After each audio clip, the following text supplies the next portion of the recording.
Let's watch some Greg and Tim show clips. So, Topic of the day is love I'm going to lay this out. from the male perspective. So, we talked a little bit before about... You're just- what? Nothing. You just want to get into it. Go ahead. Yeah. Everybody's listening to this Would at you like two me and, to- did you everybody's say listening at 2.5 times. We know that already. So Why is that? Yeah. I don't know. So we talked about rom-coms. We both enjoy rom-coms. Yeah. We're probably in the 20% percentile for guys that like romantic comedies, but I love them. But my question was this: we taped. It's February 14th. It's Valentine's Day. We both don't celebrate it. I actually did this year a little bit. I don't celebrate it. I know you don't. Yeah. Because I think a lot of people feel that it's just commercialized for financial gain and it's geared toward women. It's a Hallmark holiday. Right. So my question is this. Yeah. So love. You go ahead. Ask me this question. Love in general. When we talk about love, it seems to be romanticized. It's about flowers. It's about chocolate. If it's Valentine's Day, it's about unrealistic rom-coms where everything happens, perfectly, and there's a happy ending at the end. And when we talk about love, it's never geared to the male perspective. And again, I don't want to suggest everyone's in the same boat. Yeah. Right. Because I'm sure 20% of guys would love to get roses. 20% of guys are very mushy when it comes to their feelings. Yeah. But let's talk about the guy who goes and hunts, like you talked about. He's a man's man, if you want to call it that way. Ron Swanson. And we talked about this. There's a few messages. It's Love Month, right? So at Springs, we talked. There's a couple things we talked about what love really is. But what is love, and how is it important to a man in society, in history, and today? Yeah. So these are the questions that you gave me. This week. Do you want me to read all the questions? Take them one at a time. One at a time. Is love commercialized towards women? What do you think? I think it's more commercialized towards women, and I think that they're slowly making it a man and woman thing, but I think it'll always be more of a lovey-dovey, sappy type of women's thing. Right. So, and in conjunction to that question, explain why you do not celebrate Valentine's Day. So me and Lorraine have never celebrated Valentine's Day. It's one of the things we talked about when we were dating. It's like, we don't celebrate Valentine's Day because everything's overpriced. Right. The restaurants are all packed. I could go out to a restaurant tomorrow to the exact same place and have the exact same meal, and it'd be half as packed, and I don't have to wait as long, or I don't have to make a reservation. Flowers. You bought flowers today, I heard.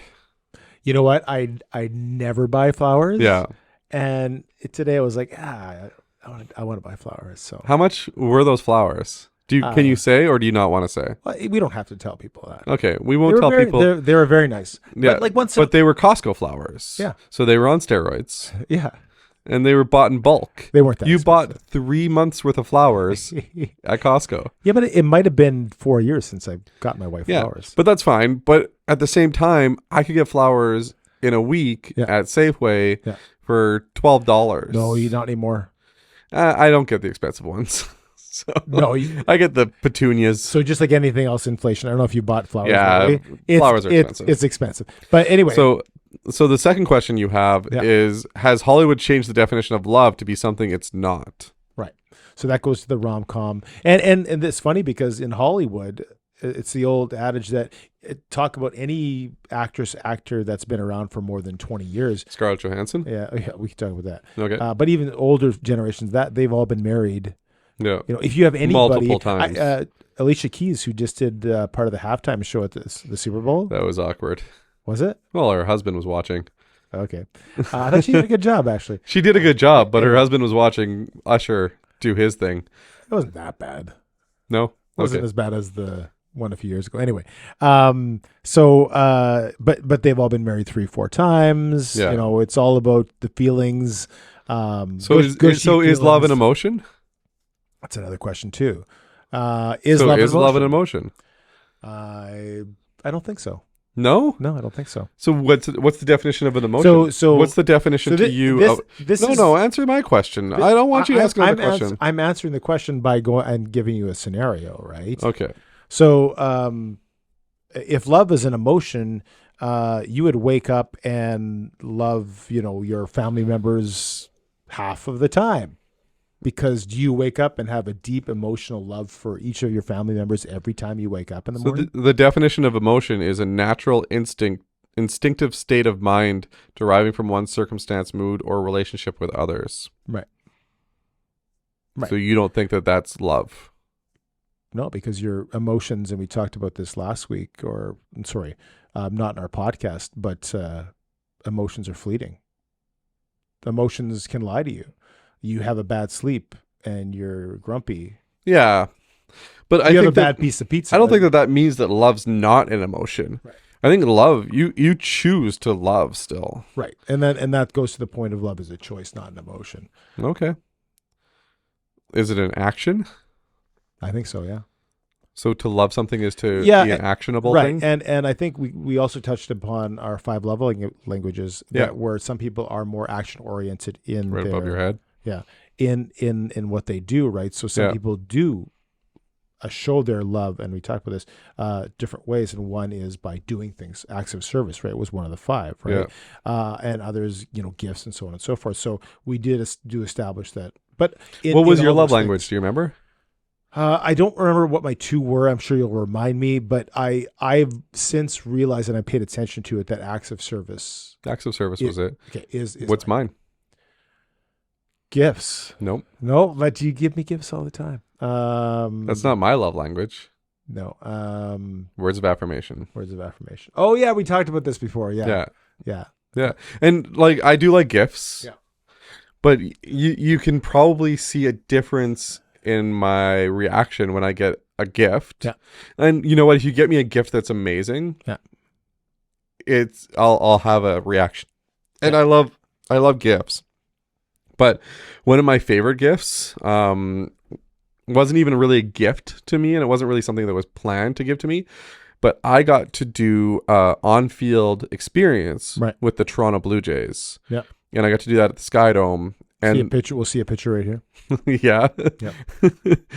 So I got to do that, and that was something that one of my former directors for Rogers actually scheduled out for me. And he knew how big of a Blue Jays fan I was, and he had an extra spot available. And he's like, "Hey, Greg, I'm gonna get you into this," and that. And you know when it was? The day before my birthday, and it was man, that got me where I was so excited and that's a gift. Yeah. But I think it's also an act of service. Yeah. And for me, that's my love language. My love language is something, obviously the words of affirmation, but doing something for me that I didn't expect you to do, or getting to do something I didn't get expected to do, like the free throw that we did, or asking some of these guys to be on our podcast that we've had on the podcast. When they say yes, that's something that's that hits here, right? Where I'm important enough that they're actually going to take their time out of their day to come and talk to us. And, and that's kind of a sappy way of looking at it. But at the same time, I honestly, when I send these messages back to these people that have been on our show, I have this heartfelt emotion given to them saying, hey, thank you. I appreciate it. Because my love language is words of affirmation. Yeah. So when I do that back, it's coming from my heart. Right. And same with people that leave comments, right? People that leave comments on our show, when I comment back to those people, this is coming from thank you. Right. You know what I mean? I don't know. So people that leave comments are really pushing into my love language. Right. As opposed to I'm responding out of duty to recognize. So sorry. So for me, I'm a little bit more analytical, and I'd be well, I would think that way. I want to appreciate those people for leaving a comment. Yeah. And I want to make sure that I take the time to respond and make sure that they are affirmed and they'll keep listening or whatever, right? Yeah. So much more, I would have... You're analytical about it. I'm emotional about it. Less feeling about it. Yeah. And I'll be honest, one of the things I would like to do more of is have, more emotion. I've said, I don't know if I've said this in the podcast. The Yeah. two things I wish I would do more Yeah. is cry and throw up. Yeah. I've thrown up, And I'll explain the throw up thing. not on purpose.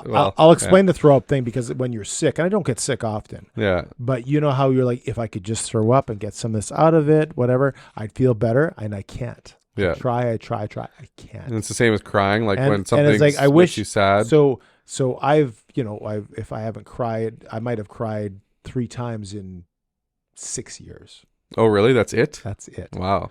So, I cried this week. yeah, exactly. So that is 2 of the things, and maybe I need psychological help for that. No, I don't think so. I think it's just you detach yourself Right. And emotionally. And I said this. That's why it's an emotion. And You detach I yourself. said this week. I said I have this annoying ability to detach myself, and I told you that this Yeah.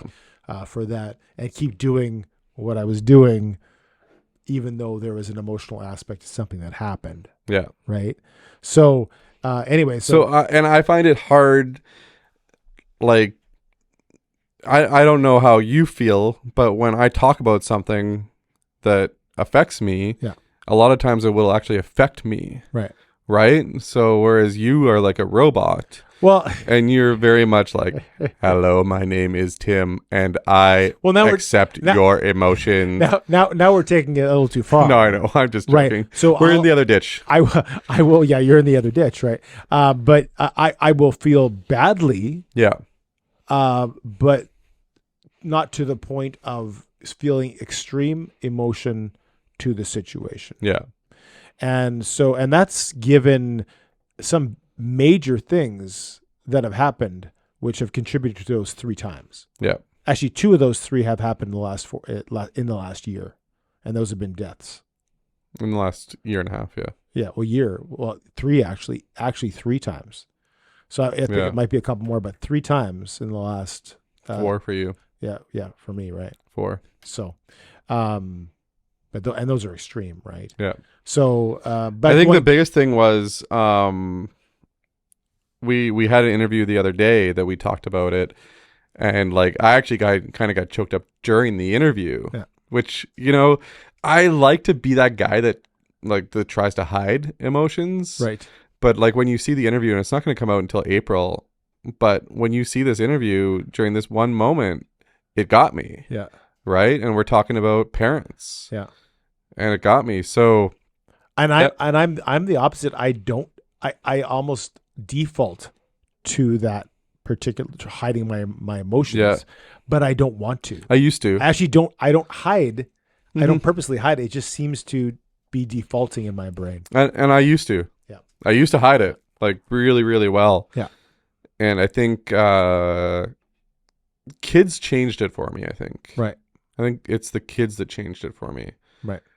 And the love that you have for your kids, when we look at like, is love an action?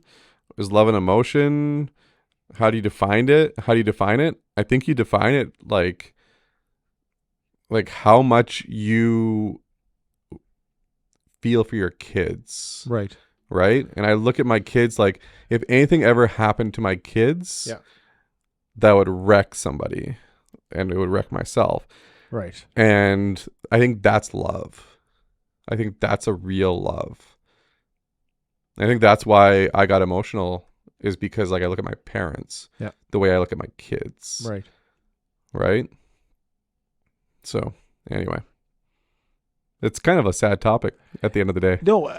So going back, we've changed it from so- love so to going back to the main- sadness. and you know what? I think sometimes, and This I episode brought to you by no, but seriously, this is something, and we talking about different points of view. yeah. So men in general, and I'm trying to avoid this, but sometimes I just don't get into situations where I get the opportunity to share. I'm trying to be more purposeful Yeah. in relationships, and not just in my marriage or with my kids, but with other guys where Yeah. I want to open up. And it just seems like after years and years of there's almost seems like there's a group of guys who don't. Yeah. Like as a rule of thumb, generally, Won't men open don't, up. and so the opportunities don't exist to happen. So Yeah. I've been trying purposely to have, and maybe this is why I'm bringing up the conversation. And today happens to be Valentine's Day, so it does seem appropriate, and it is Yeah. Love Month. Yep. And so this is kind of what is love. Yep.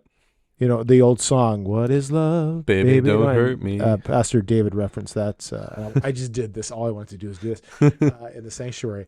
But yeah, like, what is, you know, love from that perspective? Because I'm trying to, and maybe some of the things that I'm saying now are I don't know if they're too deep or whatever, if I'm you know, sharing too much, but I want to be more purposeful in sharing that, right? You know, being more, I don't want to, and again, this is maybe a feminine word, but being more intimate. Outwardly love. Yeah. But you want your love to be more outwardly as opposed to internally. But intimate's a good word. I think guys should use words like intimate more often, and I should use that. Do you think that intimate is commercialized towards women? Yes. Yeah. Yeah, and sometimes it's sexualized too. Yeah, that's true. Because intimacy is in a lot of television and movies saved for the bedroom, but in reality, it has nothing to, or it can. But that's intimate not where means it is, like, right. It could be sharing your intimate is sharing something that is personal to each other. Yeah, doesn't have to be. Yeah, like you can have an intimate conversation. Yeah. Right here. Yeah, doesn't mean that we're not wearing any clothing and we're in a bedroom. Yeah, right. And we haven't even talked about the different kinds of love. Going from biblically.